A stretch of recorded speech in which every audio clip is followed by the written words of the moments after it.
The flat Earth community has long had models that explain a 24-hour sun in Antarctica, including Lady Blunt and Albert Smith's model in their 19th century book, Zetetic Astronomy.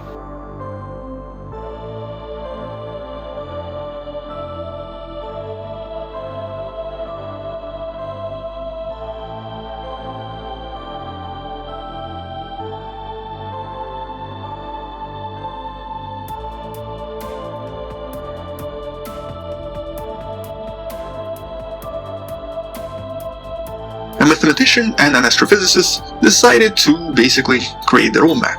But they did this very systematically. They approached this from a quantitative perspective.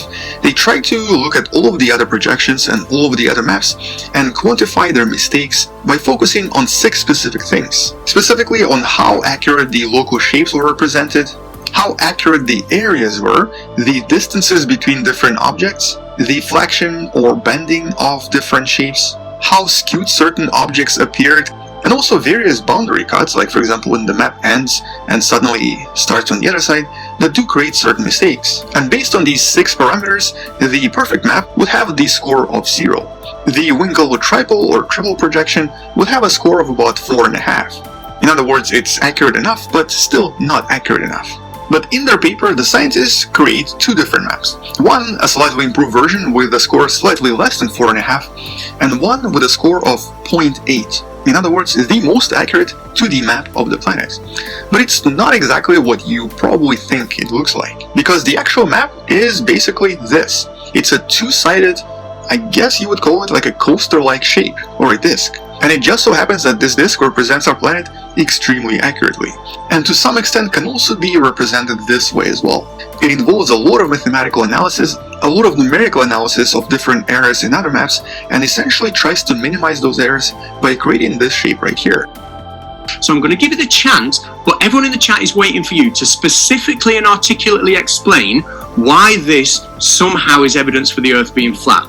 Please articulate it properly. Okay. So, every magnetic field has what's called a block domain wall, or an inertial plane. It's a plane of inertia that cuts through the middle of the magnets, the middle of the toroid. This exists in all magnetic fields ever, okay? Now, on a flat Earth, we can look at the magnetic field we have on the Earth, and it works perfectly with the Earth being inside the dielectric plane.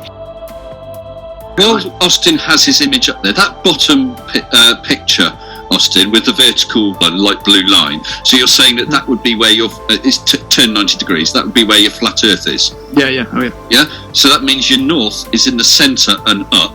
South is below. Yeah. So that doesn't quite work now, does it? No. Yeah, it literally does actually. Interesting things happens at the ends of the Earth.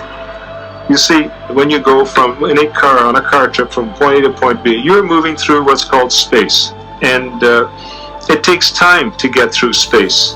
But if there is space, there must also be non-space. You can't have one without the other. So when you get to the end of the Earth, you're actually moving from space into non-space. Now you can move through non-space in no time. So it takes time to move through space, but it takes no time to move through non-space. As they cross the Earth, they will then go into this non-space region. They will instantly then be able to reappear back where they started by taking a non-space route. The moon does this, the sun does this, and stars even do this at a very, very slow rate, moving from space into non-space and then reappearing back where they started from.